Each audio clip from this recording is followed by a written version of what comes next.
Although I'm a huge fan of global index funds, which cover most of the world and let you invest your money into almost every public company you can think of, the reality is that they do come with quite high ongoing costs and charges. For example, one of the most popular global funds out there is Vanguard's FTSE All World ETF, which trades under the ticker symbol VWRL. It's got ongoing charges of 0.22% per year, meaning that a £1,000 investment will cost you £2.20 a year in charges, if we assume nothing else changes. However, compare this to the Vanguard S&P 500 ETF and you'll see that the costs are only 0.07% or around 70p a year for a £1,000 investment. Now that doesn't sound like much of a difference, but in percentage terms, the global fund is more than 3 times more expensive than the US fund. And in fact, given that the US market accounts for about 62% of a global fund, such as VWRL, it means that we are essentially paying 0.15% extra to access 38% of the global investable universe. Quite interesting. This being said, there are a few tricks that we can use as investors to save ourselves thousands of pounds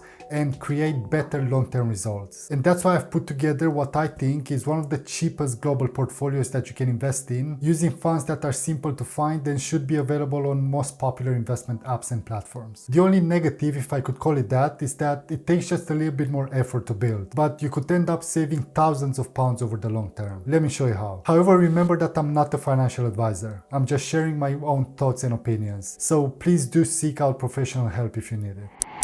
Okay, so the goal is to construct a portfolio that's similar to the FTSE All World ETF or even the FTSE All Cap. In other words, something that covers most of the world's markets as closely as possible. That means everything from North America, Europe, emerging markets, and so on. According to FTSE Russell, which is the index provider behind many stock market indices, such as the FTSE 100 index, for example, the world can be broken down into the following categories, and with these weightings. These weightings are based on their current market capitalization, meaning that countries with larger stock markets have larger weightings. For instance, given that the US has the world's largest stock market, it accounts for over 60% of the global weighting, while the UK market represents approximately 4%. In summary, for every £100 you invest, £60 would be allocated to the US market, £6 to Japan, £4 to the UK, and so on. With this in mind, the next step is to find funds we can use that correspond to each region of the world. And of course, we want to stick to low-cost passive funds for this portfolio, as we want to keep our costs as low as possible. There are actually two ways of replicating a global fund.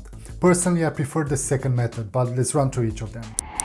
So for the first approach, here is my selection and the approximate allocations we need to achieve one of the most cost-effective global portfolios you can build here in the UK. First up, the largest stock market, the US and the rest of North America. For this part of the world, I've chosen the Vanguard FTSE North America ETF. It's got 637 companies inside of it and it's got a fee of 0.1% per year. Next up is the second largest market, Japan. Now, if you're looking on the Vanguard website, you'll see that there are two funds that invest in the Japanese market. The FTSE Japan ETF and this Japan Stock Index Fund. For this example, I'll be choosing the Vanguard Japan ETF as it's cheaper and more diversified. It holds 511 companies and although cheaper than the index fund, it does come in at a relatively high fee in my opinion of 0.15% per year. Next up, we need to deal with the UK and Europe. This is one that we could make simpler by just having one single European ETF that includes the UK. But because we're trying to make this as low cost as possible, it will be a tiny bit cheaper to select the fund for each region. So for the UK, I've gone with the FTSE All Share Index Fund. But another very close choice would have been the FTSE 100 ETF. However, there are two reasons as to why I chose the All Share Index. First, it's got the FTSE 100 inside of it, but it also invests in those smaller and mid-cap stocks for a total of 575 stocks. And second, it's cheaper than the FTSE 100 at 0.06% per year. This one's up to you, but I personally prefer the All Share Index. Moving on, we have Europe, which is an easy one to cover off. The fund I chose is the FTSE Developed Europe excluding UK ETF, since we went for a separate UK fund. This has 446 companies inside it with an ongoing charge of 0.1% per year. Moving on to the final two, for the emerging markets, this is another popular Vanguard fund, the FTSE Emerging Markets ETF. This one is the largest fund in the group in terms of number of companies invested in. There is a total number of 2,113 holdings and ongoing charges of 0.22%.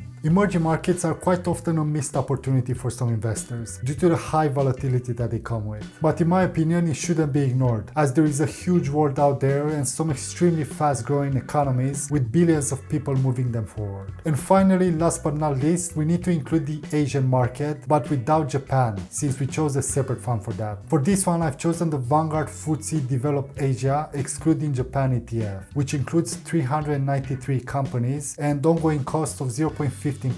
It's important to keep in mind that the costs mentioned for these funds do not include any account fees or transaction fees that your investment platform may charge. This is all just the cost of the funds themselves. Therefore, make sure to check with your investment platform to see what they actually charge outside of this. So here is what the portfolio looks like with all of the weightings I've allocated to each one. The total fee across all of the funds is only 0.11%, and here you can see the weighted fee for each fund. We need to use a weighted measure because we're putting different amounts of money into different funds. So this is half the annual cost of a single global fund such as VWRL, which does make you wonder whether we should all follow this approach instead of investing into one global ETF. However, the big question is, how much does this really make a difference compared to just using a single global fund? Well, let me show you, and then you can decide whether or not doing something like this is worth it for your portfolio. Let's assume we invest £300 per month over 30 years in both portfolios, earning a return of 10% per year on average, and we'll assume different annual fees for each. In the first example, we use a fee of 0.22%, which is the fee charged by the Vanguard All World ETF. In this scenario, we end up with £602,000, and we would have paid over £26,000 in fees. In the second example, let's use our DIY portfolio fee of 0.11%. In this case, you end up with £615,000 and you'd pay only £13,000 in fees over that entire period. The difference is approximately £10,000 or around £300 per year. Now, it doesn't really sound like a lot of money in the grand scheme of things, but I'm sure many people would prefer an extra £10,000 in their pockets, especially when all it takes is just a slight adjustment to your portfolio. The caveat with a DIY portfolio like this is that over the years, you'll need to rebalance it if you want to maintain those weightings that you've originally set at the beginning, meaning that you'll have to sell funds which have overperformed and then buy more into the funds that have underperformed. So all of this is going to cost you your time and possibly money if you've got an investment platform that charges for doing things like this. I know companies like Hargreaves Lansdown, AJ Bell and many others would treat an ETF trade just like buying any other share, so just be careful on that one. So is it worth the effort to make your own portfolio, or do you just stick with a couple of different funds and pay the premium on fees to save yourself all of this hassle? The big decision is up to you, but now at least you're aware of where the differences lie and what to expect from each portfolio. For me, I will continue investing in a single global fund because I just like to keep things super simple. In fact, if you know where to look, you can find very cheap global funds, such as this one from Invesco, which charges only 0.15% per year. Just before we continue, if you've made it this far, do me a huge favor and hit the subscribe button. It really does help small UK channels like mine. Thank you.